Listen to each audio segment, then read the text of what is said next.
ওসমান হাদিকে পাঠানো হলো সিঙ্গাপুর। চিকিৎসার খরচ দেবে সরকার। মূল অভিযুক্তরা এখনো অধরা। স্বরাষ্ট্র উপদেষ্টার পদত্যাগ চান ডাকসু নেতারা। শাহবাগ অবরোধ ছাত্রশক্তির।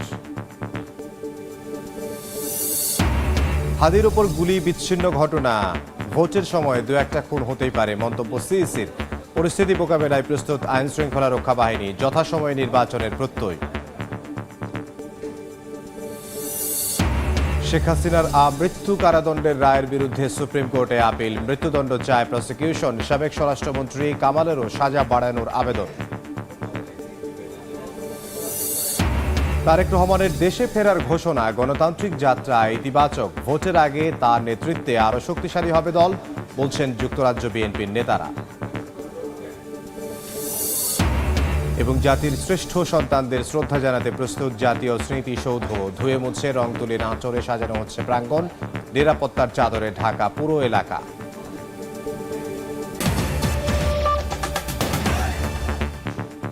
সময় সংবাদের সঙ্গে আছে আমি ইমদাদুল হক।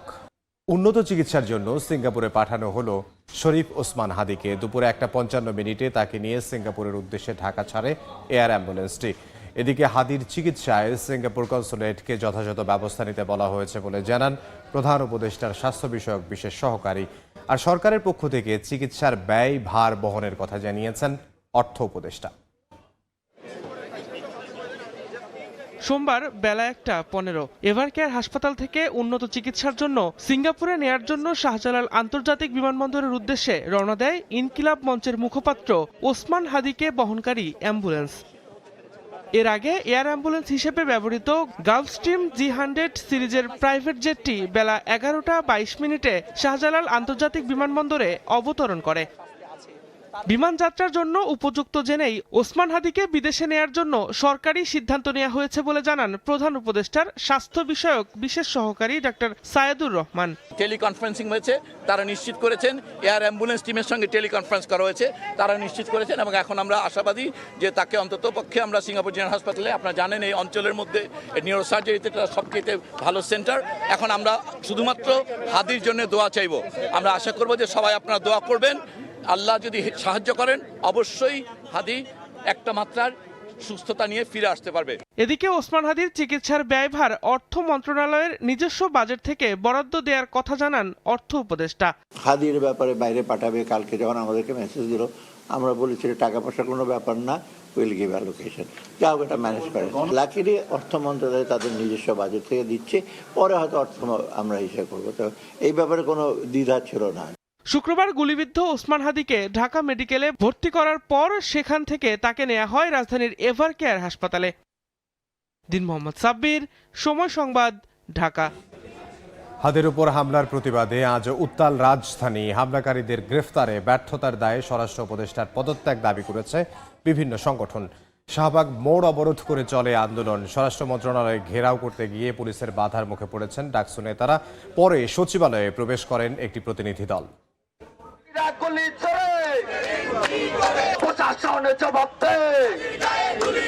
তফসিলের পরদিনই ঢাকা ৮ আসনের সম্ভাব্য প্রার্থী ইনকিলাব মঞ্চের মুখপাত্র ওসমান হাদিকে গুলির ঘটনায় ক্ষোভে ফুঁসছে বিভিন্ন রাজনৈতিক দল ও সামাজিক সংগঠন। হামলাকারীদের গ্রেফতারে ব্যর্থতা ও দেশব্যাপী আইনশৃঙ্খলা পরিস্থিতির অবনতির অভিযোগে স্বরাষ্ট্র উপদেষ্টার পদত্যাগ সহ ৩ দাবিতে সোমবার দুপুর 12টার পর শাহবাগ মোড় অবরোধ করে জাতীয় ছাত্র শক্তি। দাবি না মানা পর্যন্ত আন্দোলন চালিয়ে যাওয়ার ঘোষণা সংগঠনটির। একটা প্ল্যানের অংশ যেখানে ভারত থেকে প্ল্যান করা হয়েছে যে তাকে দেশে এসে হত্যা করা হবে, অ্যাসাসিনেট করা হবে এবং আবার সে আবার দেশের বাইরে চলে যাবে। এবং এর সাথে যে আমাদের দেশের বিভিন্ন প্রশাসনিক কর্মকর্তারা জড়িত, এটাও আসলে অনেকাংশে পরিষ্কার। হাদি ভাইয়ের খুনিকে ধরা হোক, না হয় এই সরকারের আমাদের কোনো দরকার নাই।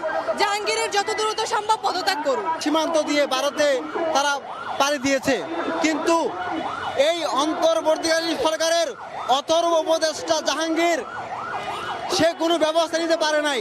হাদির হামলাকারীদের গ্রেফতার, অবৈধ অস্ত্র উদ্ধার ও নিষিদ্ধ ছাত্রলীগের সন্ত্রাসীদের গ্রেপ্তারের দাবিতে এই দিন দুপুরে স্বরাষ্ট্র মন্ত্রণালয় ঘেরাওয়ের কর্মসূচি দেন ডাকসু নেতারা। মিছিলটি শিক্ষা ভবন মোড়ে পৌঁছালে আটকে দেয় পুলিশ। বাধা পেয়ে সেখানেই বিক্ষোভ করেন আন্দোলনকারীরা। আমরা নির্ধারিত সময় বেঁধে দেব, এর মধ্যে যদি তারা এই সন্ত্রাসীদেরকে করতে না পারে, সারা বাংলাদেশে জুলাইয়ের প্রজন্ম যেভাবে রাস্তায় নেমেছিল লড়াইয়ে তার চাইতে তীব্র গতিতে সারা দেশের সংগ্রামী মুক্তিকামী ছাত্র জনতা রাজপথে নামবে ইনশাআল্লাহ। একই দাবিতে ঢাকা বিশ্ববিদ্যালয়ের মধুর ক্যান্টিনের সংবাদ সম্মেলনে ব্যর্থতার দায়ে দ্রুত স্বরাষ্ট্র উপদেষ্টাকে অপসারণের দাবি জানায় ছাত্র অধিকার পরিষদ। গভীর উদ্বেগের সাথে দেখতে পাচ্ছি যে আমাদের বর্তমান উপদেষ্টা প্রফেসর ইউনূসের মাঝে আমরা শেখ হাসিনার প্রতিচ্ছবি দেখতে পাচ্ছি। স্বরাষ্ট্র উপদেষ্টাকে অব্যাহতি না দিলে যমুনা ঘেরাওয়ের হুঁশিয়ারি দিয়েছেন ছাত্র সংগঠনটি। স্বপন আহমেদ, সময় সংবাদ, ঢাকা। স্বরাষ্ট্র উপদেষ্টার পদত্যাগ দাবিতে শাহবাগে সড়ক অবরোধ করেছে জাতীয় ছাত্র শক্তি। সেখানে আছেন সহকর্মী আদনান তুর্য, সরাসরি যাব তার কাছে। দুই দফা দাবি নিয়ে কিন্তু শাহবাগে জাতীয় ছাত্র শক্তির অবরোধ এবং ব্লকেট কর্মসূচি কিন্তু এখনো চলমান। প্রায় বিকাল 3টা বেজে গেছে। দুপুর 12টা থেকে শুরু করে এই অবরোধ কিন্তু শাহবাগের যে 4 রাস্তার মোড় রয়েছে সেই 4 রাস্তার মোড়ে অবস্থান করছিল। এই মুহূর্তে কিন্তু আপনারা দেখছেন ব্লকেট শেষে এবং আগামী দিনের যে পরবর্তীতে কি কর্মসূচি ছাত্র শক্তি দেবে তা নিয়ে কিন্তু এই মুহূর্তে জাতীয় ছাত্র শক্তির কেন্দ্রীয় নেতারা যারা রয়েছেন, সভাপতি জাহিদ হাসান, ঢাকা ইউনিভার্সিটির সভাপতি তাহমিদ আল মুদাসসির চৌধুরী এবং আবু বাকের মজুমদার সাধারণ সম্পাদক, 3 জনই কিন্তু এই জায়গায় উপস্থিত রয়েছেন। তারা এতক্ষণ ধরে গণমাধ্যমের সাথে যা কথাবার্তা বলেছেন তাদের প্রধান দাবিটি ছিল আসলে ওসমান হাদির আসল যেই যাকে যে আক্রমণ করেছে, তাকে যে গুলি করেছে, সেই আসল আক্রমণকারীকে আসলে আইনশৃঙ্খলা বাহিনী এখনো ধরতে পারেনি। তারা ভারতে পলায়ন করার যে অভিযোগটা তারা বারবার নিয়েছেন এবং সেই আসল যে গুলি করেছেন, যে অ্যাটাক করেছেন, তাদেরকে ধরতে, তাদের গ্রেফতারের দাবি জানিয়ে তাদের প্রথম দাবিটি ছিল। এবং দ্বিতীয় দাবিটি নিয়েই তারা আসলে সবচেয়ে বেশি জোরালো, সেটি হচ্ছে এই মুহূর্তে তারা স্বরাষ্ট্র উপদেষ্টা জাহাঙ্গীর আলমের পদত্যাগ দাবি করছেন। বিগত দেশের এবং ভবিষ্যতে বা ফেব্রুয়ারি 12 তারিখ যে আইন শৃঙ্খলা রক্ষাকারী বাহিনীর যেই দায়িত্ব ছিল জাতীয় নির্বাচন নিয়ে, তারা দাবি করছেন যে এই নির্বাচনের আইন শৃঙ্খলার যে দায়িত্ব পালন করতে আসলে বর্তমান স্বরাষ্ট্র যে মন্ত্রণালয় রয়েছে তারা ব্যর্থ হয়েছেন এবং সেই ব্যর্থতার দায়ভার নিয়ে আসলে স্বরাষ্ট্র উপদেষ্টা জাহাঙ্গীর আলমের পদত্যাগ করা উচিত, যাতে ভবিষ্যতের নির্বাচনের জন্য আসলে একটি সুষ্ঠু স্বরাষ্ট্র উপদেষ্টা পাওয়া যায় এবং বিভাগ পাওয়া যায়। এই দাবিটি তারা করছিলেন। তারা বলেছেন যে কোনোভাবেই তারা নির্বাচন পিছিয়ে যাক, এই জিনিসটি তারা চান না। এই ছিল শাহবাগ থেকে আমার কাছে সর্বশেষ তথ্য। শাহবাগ মোড় থেকে সহকর্মী আদনান তুর্য। হাদিকে গুলির 72 ঘন্টা পার হলেও এখনও অধরা শুটিং মিশনে অংশ নেয়া 2 জন। তবে সহায়তার অভিযোগে ধরা পড়েছে 8 জন। এর মধ্যে 4 জনকে হত্যা চেষ্টা মামলায় গ্রেফতার দেখিয়েছে পুলিশ। মূল অভিযুক্তরা সীমান্ত দিয়ে ভারতে পালিয়েছে কিনা তা পুরোপুরি নিশ্চিত নয় বিজিবি। 12 ডিসেম্বর দুপুরে পল্টনের বক্স কালভার্ট রোড হয়ে রিকশায় যাচ্ছিলেন ঢাকা 8 আসনের সম্ভাব্য প্রার্থী ইনকিলাব মঞ্চের মুখপাত্র ওসমান হাদি। হঠাৎ তাকে গুলি করে পালিয়ে যায় 2 মোটরসাইকেল আরোহী। সিসিটিভি ফুটেজ পর্যালোচনা করে 2 হামলাকারীর পরিচয় নিশ্চিত হয় আইন শৃঙ্খলা বাহিনী। শুটার নিষিদ্ধ ছাত্রলীগ নেতা ফয়সাল করিম মাসুদ ও আলমগীর শেখের সম্ভাব্য অবস্থান খুঁজে বের করতে ঢাকা, সাভার, নারায়ণগঞ্জ, ময়মনসিংহ ও শেরপুরের সীমান্তে একের পর এক অভিযান করে পুলিশ ও র্যাব। মূল অভিযুক্তরা এখনও অধরা হলেও ধরা পড়েছে হামলায় ব্যবহৃত বাইক মালিক হান্নান, প্রধান আসামি ফয়সালের স্ত্রী সামিয়া, শ্যালক শিপু ও প্রেমিকা মারিয়া। সীমান্তে পারাপারে জড়িত অভিযোগে আটক করা হয়েছে সঞ্জয় চিচিম ও সিবিরন দিও নামের 2 জনকে। এছাড়াও রোববার রাতে আটক হয়েছেন 2 সিএনজি চালকও। শেরপুরের নলিতা বাড়ি থেকে 2 জনকে আটক করেছি। তাদের ব্যাপারে যাচাই বাছাই চলছে, তাদের কোনো সংশ্লিষ্টতা আছে কিনা সেটা আমরা তাদেরকে জিজ্ঞাসাবাদ করে দেখছি।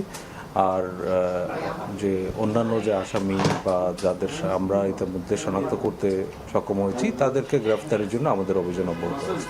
হামলার 2 দিন পর পল্টন থানায় হত্যা চেষ্টা মামলা করেন ইনকিলাব মঞ্চের সদস্য সচিব আব্দুল্লাহ আল জাবেদ। আটককৃতদের মধ্যে 4 জনকে সোমবার গ্রেফতার দেখিয়েছে পুলিশ। হামলার প্রেক্ষিতে গতকাল পল্টন থানায় একটি মামলা রুজু করা হয়েছে।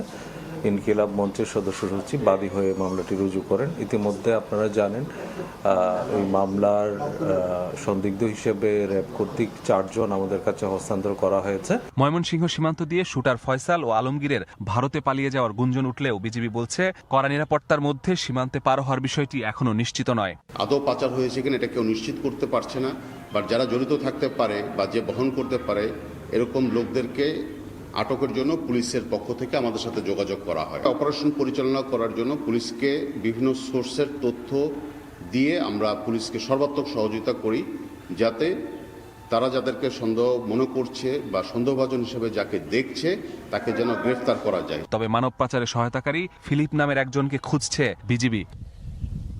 মাসুদুর রহমান, সময় সংবাদ, ঢাকা। ঢাকা ৮ আসনের সম্ভাব্য প্রার্থী ওসমান হাদির উপর হামলা বিচ্ছিন্ন ঘটনা। ভোটের সময় দু একটা খুন হতেই পারে, এমন মন্তব্য করেছেন খোদ প্রধান নির্বাচন কমিশনার। বললেন, পরিস্থিতি মোকাবেলায় সম্পূর্ণ প্রস্তুত রয়েছে আইনশৃঙ্খলা রক্ষা বাহিনী। রাজধানীতে ইউথ ভোটার ফেস্টিভ্যালে কথা বলেন সিইসি। তফসিল ঘোষণার পরদিনই ঢাকা ৮ আসনের সম্ভাব্য প্রার্থী ওসমান হাদিকে টার্গেট করে গুলি এবং একাধিক জেলা নির্বাচন অফিসে আগুন দেওয়ার ঘটনায় আইনশৃঙ্খলা পরিস্থিতি নিয়ে বাড়ছে উদ্বেগ। এমন পরিস্থিতিতে ভোটের অতীতের জের টেনে এসব ঘটনাকে বিচ্ছিন্ন বলে উড়িয়ে দিলেন প্রধান নির্বাচন কমিশনার। বললেন, ভোটের আগে এমন দু একটি বিচ্ছিন্ন ঘটনা ঘটতেই পারে। নির্বাচন নিয়ে কোনো শঙ্কা নেই, ইলেকশন হবে ইনশাল্লাহ, সবাইকে সাথে নিয়েই হবে। দুশ্চিন্তা মাথা থেকে ঝেড়ে ফেলুন। আইনশৃঙ্খলা অবনতি হলো কোথায়? একটু মাঝে মধ্যে দু একটা খুন খারাপি হয়, এই যে হাদির একটা ঘটনা হয়েছে, আমরা এগুলো বিচ্ছিন্ন ঘটনা বলে মনে করি। এই ধরনের ঘটনা তো সবসময় ছিল। আগে কি আহসানুল্লাহ মাস্টার খুন হয় নাই? কি বিরাসার খুন হন নাই? সোমবার রাজধানীর গুলশানে আইএফএসি আয়োজিত award ceremony of the youth voter ফেস্টিভ্যালে প্রধান অতিথি হিসেবে যোগ দেন সিএসি। বলেন, আইনশৃঙ্খলা পরিস্থিতির কোনো অবনতি হয়নি, সঠিক সময়ে নিয়ম মেনেই হবে ভোট। আমাদের আইনশৃঙ্খলা বাহিনী সম্পূর্ণ প্রস্তুত যে ভবিষ্যতে যাতে ইলেকশনের সময় পর্যন্ত যাতে শান্তি শৃঙ্খলা যাতে বজায় থাকে। ইনশাল্লাহ নিশ্চিন্ত থাকেন, নির্বাচন সঠিক সময়ে সঠিকভাবে একটা সুষ্ঠু সুন্দর নির্বাচন, প্রতিযোগিতামূলক নির্বাচন ইনশাল্লাহ আমরা দেখতে পাবো। যারা প্রথমবারের মতো ভোট দিবেন তাদের জন্য আয়োজন করা হয় মক ভোটিং এর। তরুণরা বললেন, ২০২৪ সালের ৫ আগস্ট যে আশা নিয়ে মাঠে নেমেছিলেন তার ৫০% পূরণ হয়নি। ভোট নিয়ে অতীতের শঙ্কার কথাই ছিল তাদের মুখে। ভোট হয়তো ঠিকঠাক হবে, কিন্তু যেতে পারবো কিনা, আবার কোন সমর্থক সেই হিসাবে কোনো পার্সিয়ালিটি বা বায়াসনেসের শিকার হব কিনা, এটা আমি নিশ্চিত না। আজকে এত লড়াই করে এখানে আসা, সেই পরিবর্তনের পরের ধারাবাহিকতাটা যেন ধরে রাখা হয়। ৫ই আগস্টের পরে যে আশাটা ছিল যে আমাদের দেশটা অন্যভাবে ভালো হবে, নতুন নতুন সংস্কার হবে, সেরকম হয়নি। মানে আশা পুরোপুরি পূর্ণ হয়নি, তবে কিছুটা হয়েছে। আশা করি ভবিষ্যতে হয়তো আরো ভালো হবে। নতুন বাংলাদেশ বিনির্মাণে সকলকে এগিয়ে আসার আহ্বান জানালেন তারা। কাউসারা চৌধুরী কুমু, সময় সংবাদ, ঢাকা। বিএনপির ভারপ্রাপ্ত চেয়ারম্যান তারেক রহমানের স্বদেশ প্রত্যাবর্তনের ঘোষণা যুক্তরাজ্যে বসবাসরত প্রবাসী বাংলাদেশিদের মধ্যে এখন আলোচনার কেন্দ্রবিন্দু। দীর্ঘ সময়ের প্রবাস জীবন শেষে তার এই প্রত্যাবর্তনকে অনেকে দেখছেন গণতন্ত্রের সুবাতাস হিসেবে, রাজনৈতিক দীর্ঘ অপেক্ষার অবসানও মনে করছেন কেউ কেউ। লন্ডন থেকে সে খবর জানাচ্ছেন শোয়েব কবির। নানা প্রশ্ন আর রাজনৈতিক অনিশ্চয়তা কাটিয়ে আগামী 25 ডিসেম্বর বাংলাদেশে ফিরছেন বিএনপির ভারপ্রাপ্ত চেয়ারম্যান তারেক রহমান। ১.৫ যুগের দীর্ঘ প্রবাস জীবন শেষে তার প্রত্যাবর্তন শুধু একজন নেতার দেশে ফেরা নয়, বরং রাজনীতিতে একটি গুরুত্বপূর্ণ অধ্যায় হিসেবে বিবেচিত হচ্ছে। বাংলাদেশের গণতন্ত্রের সংকট হয়েছিল, বাংলাদেশের ফেসিবাদী শাসন ব্যবস্থা কায়েম হয়েছিল, বাংলাদেশের গণতান্ত্রিক উত্তরণ ব্যবস্থা হবে, সব সমস্যার সমাধান হবে, একটু নতুন রাষ্ট্রের দিকে এগিয়ে যাবে। এই যে একটা প্রত্যাবর্তন হবে তার কোনো যাওয়ার ক্ষেত্রে, এই যে একটা ট্রানজিশন হবে, এটা আমাদের দেশের নিঃসন্দেহে একটা বিরাট অগ্রগতি। ওনার যে প্রত্যাবর্তন হবে দেশের মানুষের, বাংলাদেশের সার্বভৌমত্ব, গণতন্ত্রের বিকাশ এবং একটা আত্মনির্ভরশীল রাষ্ট্র হিসাবে পৃথিবীর বুকে উঠে দাঁড়াবে। যুক্তরাজ্য প্রবাসীদের সঙ্গে তারেক রহমানের দীর্ঘদিনের সম্পর্ক, রাজনৈতিক কর্মকাণ্ডে প্রবাসীদের সক্রিয় অংশগ্রহণ, সব মিলিয়ে এই বিদায় প্রবাসীদের জন্য আবেগঘন বলেও মনে করছেন অনেকে। ওনার সাথে একটা আমাদের মিল মহব্বত হয়ে গিয়েছিল প্রবাসীদের, তো অবশ্যই আমরা প্রবাসীরা ওনাকে মিস করব। উনি দেশে যাবেন, দেশের এই দুর্দিনে উনি দেশের হাল ধরবেন, দেশের মানুষের জন্য, দেশের জন্য উনি যা করণীয় তিনি তাই করবেন। স্থানীয় বিএনপির দাবি, জাতীয় নির্বাচনে মাঠে থেকেই দলকে নেতৃত্ব দেওয়ার সংকল্প নিয়ে দেশে ফিরছেন তারেক রহমান। 1-2 বছর নয়, টানা 1.5 যুগের প্রবাস জীবনের ইতি টেনে দেশে ফিরে যাচ্ছেন বিএনপির ভারপ্রাপ্ত চেয়ারম্যান তারেক রহমান। একদিকে যুক্তরাজ্য প্রবাসীদের সাথে বিচ্ছেদের আবেগ, অন্যদিকে দেশের গণতন্ত্র পুনরুদ্ধারের অভিযাত্রায় তার এই প্রত্যাবর্তন নতুন এক ইতিহাসের সূচনা করতে যাচ্ছে। শোয়েব কবির, সময় সংবাদ, লন্ডন। সময় সংবাদে আরও থাকছে, শত কোটি টাকার বিনিময়ে গ্যাস মজুতের গোপন তথ্য বিদেশে পাচার, পেট্রো বাংলার পরিচালক রফিকুলের বিরুদ্ধে অনুসন্ধানে দুদক, অবৈধ সংযোগ সহ দুর্নীতির নানা অভিযোগ।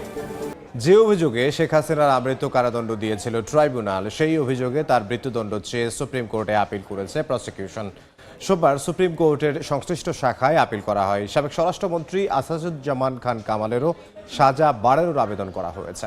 প্রসিকিউশন বলছে, সব অভিযোগে তাদের মৃত্যুদণ্ডই একমাত্র প্রাপ্য। তাদের নাতিপুতিরাও পাবে না, তাহলে কি রাজাকারের নাতিপুতিরা পাবে? 2024 সালের 14 জুলাই গণভবনে সংবাদ সম্মেলনে আন্দোলনকারীদের রাজাকারের নাতিপুতি বলে উস্কানিমূলক বক্তব্য দেন শেখ হাসিনা। আসসালামু আলাইকুম।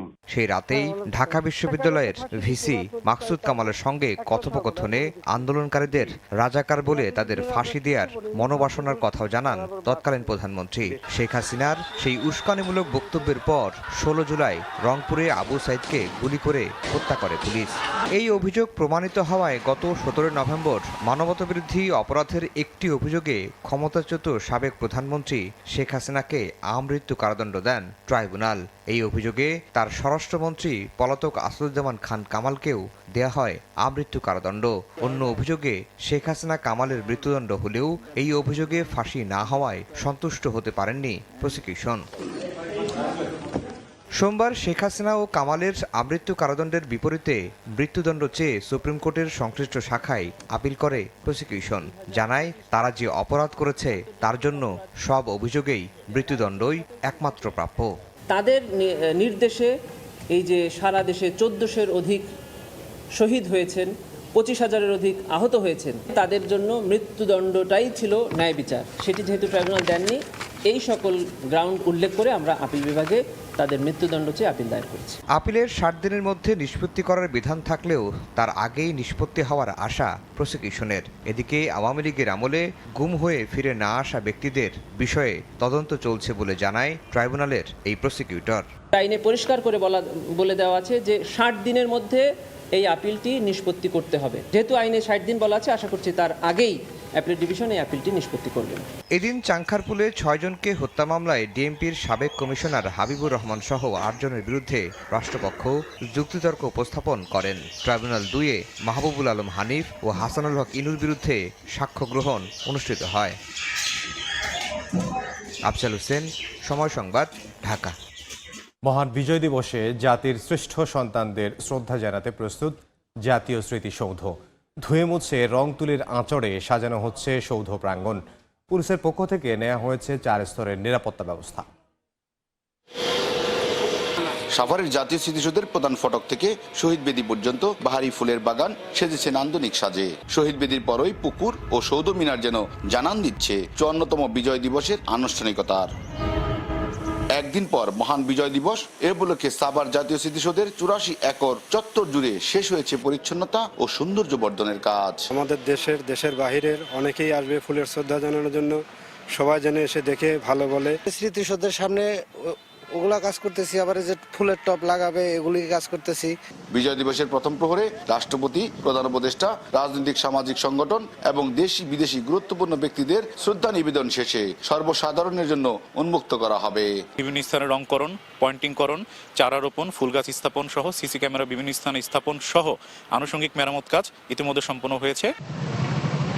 এদিকে শ্রদ্ধা নিবেদনের জন্য নেওয়া হয়েছে 4 স্তরের নিরাপত্তা ব্যবস্থা। সার্বিক নিরাপত্তা রক্ষার্থে যা যা করণীয় আমাদের সমস্ত কিছু ব্যবস্থা করা রয়েছে। গণপূর্ত মন্ত্রণালয়ের তথ্য মতে 1972 সালে প্রথম সাভারের নবীনগরে জাতীয় স্মৃতিসৌধের ভিত্তিপ্রস্তর স্থাপন করা হয়। এরপর সৈয়দ মঈনুল হোসেনের নকশায় 1978 সালে নির্মাণ কাজ শুরু হয়ে শেষ হয় 1988 সালে। বিজয় দিবসের প্রথম প্রহরে জাতির বীর সন্তানদের শ্রদ্ধা জানাতে সৌধ চত্বরে নামবে লাখো মানুষের ঢল। সাভারের জাতীয় স্মৃতিসৌধ থেকে মুজাফফর হোসেন জয়, সময় সংবাদ। গ্যাস মজুদের গোপন তথ্য বিদেশিদের কাছে সরবরাহ করে শত কোটি টাকার অবৈধ সম্পদ অর্জনের অভিযোগে পেট্রো বাংলার বর্তমান পরিচালক রফিকুল ইসলামের বিরুদ্ধে অনুসন্ধানে নেমেছে দুদক। সংস্থাটির বিশেষ শাখাকে এই অনুসন্ধানের দায়িত্ব দেওয়া হয়েছে। অভিযোগে বলা হয়েছে, পেট্রো বাংলার পরিচালক রফিকুল ইসলাম বিদেশিদের কাছে দেশের গ্যাস মজুদ সংক্রান্ত গোপন তথ্য বিক্রি করে শত কোটি টাকার অবৈধ সম্পদ অর্জন করেছেন। পাশাপাশি তার বিরুদ্ধে অবৈধ গ্যাস সংযোগ প্রদান, বিল মওকুফ, নিয়োগ ও পদোন্নতিতে অনিয়ম এবং ঠিকাদারদের বিল পরিশোধে দুর্নীতি সহ নানা অভিযোগ দুদকের কাছে জমা পড়েছে। ব্রাহ্মণবাড়িয়ায় তিতাসের 28 নম্বর কূপের খনন কাজ উদ্বোধন করা হয়েছে। আগামী মার্চে খনন শেষ হয়ে এপ্রিলে উৎপাদনে আসবে বলে জানিয়েছেন সংশ্লিষ্টরা। এই কূপের গ্যাস উৎপাদনে আসলে জাতীয় গ্রিডে যুক্ত হবে অন্তত 15 মিলিয়ন ঘনফুট। দেশের ক্রমবর্ধমান জ্বালানি চাহিদা পূরণের লক্ষ্যে পেট্রোবাংলার আওতায় বাংলাদেশ গ্যাস ফিল্ড কোম্পানি লিমিটেডের অধীনে তিতাস ও কামতা ফিল্ডে 4টি কূপ খননের উদ্যোগ নেয় সরকার। এর মধ্যে রয়েছে তিতাস 28, 29, 30 এবং কামতা 2। এরই অংশ হিসেবে সোমবার সকালে তিতাসের 3 নম্বর লোকেশনের সি ব্লকে 28 নম্বর কূপ খনন কাজের উদ্বোধন করা হয়। সংশ্লিষ্টরা জানান, এর মাধ্যমে জাতীয় গ্রিডে যুক্ত হবে অন্তত 15 মিলিয়ন ঘনফুট গ্যাস। আমাদের যে প্রোগ্রাম রয়েছে ড্রিলিং এবং ওয়ার্ক ওভারের, তাতে আমি খুবই আশাবাদী। 28, 29, 30 এবং আমাদের হলো কামতা 2 এছাড়াও বিজিএফসিএল 2টি ডিপ ড্রিলিং নিয়েছে। আপনারা জানেন যে একটি হলো তিতাস 31 আর একটা হলো বাখরাবাদ 11। সুতরাং আমরা খুবই আশাবাদী। তিতাস 28, 29, 30 আমরা আশা করি এটা ডিসেম্বরের ভিতরে এই 3টা কূপ হয়ে যাবে। এই 3টা কূপ থেকে আমরা আশা করি যে অন্তত 45 মিলিয়ন কিউবিক ফুট গ্যাস জাতীয় গ্রিডে যুক্ত করতে পারবো। আর কামতা শেষ হলে ওখান থেকে আরও 10 মিলিয়ন ঘনফুট গ্যাস গ্রিডে যুক্ত করব। সংশ্লিষ্টরা জানান, তিতাসের 28 নম্বর কূপটি 3636 মিটার গভীরে কার্যক্রম পরিচালনা করবে। সরকারের 70% এবং গ্যাসফিল্ড কোম্পানি লিমিটেডের 30% যৌথ অর্থায়নে হবে খনন। এই প্রকল্পের মোট প্রাক্কলিত ব্যয় হচ্ছে 1255 কোটি টাকা। আমরা আশা করতেছি মার্চের শেষ নাগাদ আমরা 28 নম্বর কূপ শেষ করতে পারবো এবং এপ্রিলের শুরুর দিকে আমরা ইনশাল্লাহ জাতীয় গ্রিডে দিতে পারবো। কূপটি খনন কাজের দায়িত্ব দেওয়া হয়েছে সিসিডিসি নামে একটি চায়না ঠিকাদারি প্রতিষ্ঠানকে। তিতাসের 28 নম্বর কূপ থেকে গ্যাস উত্তোলনের মধ্য দিয়ে দেশের চলমান যে গ্যাস সংকট অনেকটা আধারে আলো দীপশিখা হয়ে কাজ করবে বলে মনে করছেন সংশ্লিষ্টরা। উজ্জ্বল চক্রবর্তী, সময় সংবাদ, ব্রাহ্মণবাড়িয়া। দেশের বাইরের খবর। অস্ট্রেলিয়ার সিডনিতে জীবনের ঝুঁকি নিয়ে বন্দুকধারীকে নিরস্ত্র করে বীরত্বের নজির স্থাপন করেছেন আহমেদ আল আহমেদ। সামাজিক যোগাযোগ মাধ্যমে ভিডিও ছড়িয়ে পড়ার তার সাহসী পদক্ষেপ ব্যাপক প্রশংসা কুড়িয়েছে। এ ঘটনায় মুসলিম আহমেদকে হিরো বলে আখ্যায়িত করেছেন অস্ট্রেলিয়ার প্রধানমন্ত্রী। অত্যন্ত সাহসী কাজ বলে অভিহিত করেছেন প্রেসিডেন্ট। এমনকি তাকে পুরস্কৃত করেছেন ধনী ব্যক্তিরা। অস্ট্রেলিয়ার সিডনিতে ইহুদি ধর্মীয় উৎসবে আকস্মিক বন্দুক হামলার ঘটনায় বিশ্বজুড়ে নিন্দার ঝড় উঠলেও প্রশংসায় ভাসছেন এক সাধারণ পথচারী। হামলার সময় নিজের জীবন ঝুঁকির মধ্যে নিয়ে খালি হাতে বন্দুকধারীকে নিরস্ত্র করে বীরত্বের নজির স্থাপন করেছেন ওই মুসলিম ব্যক্তি। তার সাহসী পদক্ষেপে বহু মানুষের প্রাণ রক্ষা পেয়েছে বলে ধারণা করছেন অনেকে। অস্ট্রেলিয়ার স্থানীয় গণমাধ্যমগুলোর তথ্য অনুযায়ী ওই পথচারীর নাম আহমেদ আল আহমেদ। 43 বছর বয়সী আহমেদ সিডনির বাসিন্দা। 1 দশকেরও বেশি সময় আগে তিনি সিরিয়া থেকে সিডনিতে আসেন। 2 সন্তানের জনক সাহসী আহমেদ একজন ফল ব্যবসায়ী। তার পরিবারের বরাত দিয়ে 7 নিউজ জানায়, ওই ঘটনায় আহমেদও গুলিবিদ্ধ হন। অস্ত্রোপচার শেষে তিনি এখনও হাসপাতালে চিকিৎসাধীন আছেন। এদিকে নেটিজেনদের পাশাপাশি আহমেদের প্রশংসা করেছেন খোদ অস্ট্রেলিয়ার প্রধানমন্ত্রী অ্যান্থনি আলবানিজ। বন্দুকধারীদের গোলাগুলির মধ্যে নিজের কথা না ভেবে সাধারণ মানুষকে বাঁচাতে এমন সাহসী পদক্ষেপে তাকে হিরো বলে আখ্যায়িত করেন প্রধানমন্ত্রী। এমনকি মার্কিন প্রেসিডেন্ট ডোনাল্ড ট্রাম্পও আহমেদের বীরত্বের প্রশংসা করেছেন। তার এই কর্মকাণ্ডকে অত্যন্ত সাহসী পদক্ষেপ বলেও অভিহিত করেন ট্রাম্প। আহমেদের অবিশ্বাস্য সাহসিকতার গল্প বিশ্বজুড়ে শুধু প্রশংসিত হচ্ছে এমন নয়, আহমেদকে পুরস্কৃতও করছেন অনেক ধনী ব্যক্তি। নাসরিন রুমি, সময় সংবাদ। খেলার খবর। 2 ম্যাচ পর জয় ফিরেছে রিয়াল মাদ্রিদ। লা লিগায় আলাভেসকে 2-1 গোলে হারিয়ে বার্সেলোনার সঙ্গে ব্যবধান কমালো শাবি আলোনসোর দল। আলাভেসের মাঠে শুরু থেকেই জমে ওঠে লড়াই। 24 মিনিটে সুফল পায় মাদ্রিদিস্তারা। জুড বেলিংহামের বাড়ানো বলে গোল করেন কিলিয়ান এমবাপ্পে। 67 মিনিটে কার্লোস বেনসেন্তের গোলে সমতায় ফেরে আলাভেস। এরপর 76 মিনিটে রদ্রিগোর গোলে ম্যাচে ফেরে রিয়াল মাদ্রিদ। স্বস্তির জয়ে মাঠ ছাড়ে রিয়াল মাদ্রিদ।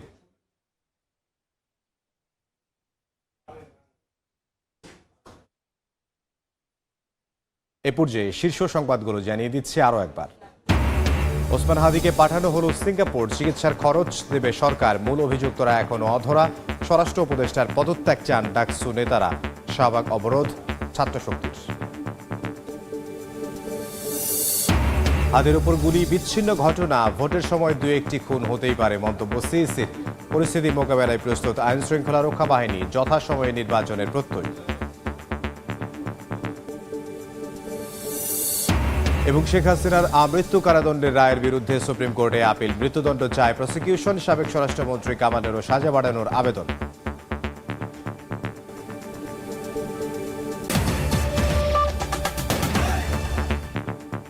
এই ছিল বিকেল 3টার সময় সংবাদে। এরপর আন্তর্জাতিক সময়ের সঙ্গে থাকবেন সহকর্মী ওমর ইনান। ধন্যবাদ ইমদাদ। আন্তর্জাতিক সময় নিয়ে আসছি কিছুক্ষণ পর, সঙ্গে থাকুন সময়ে।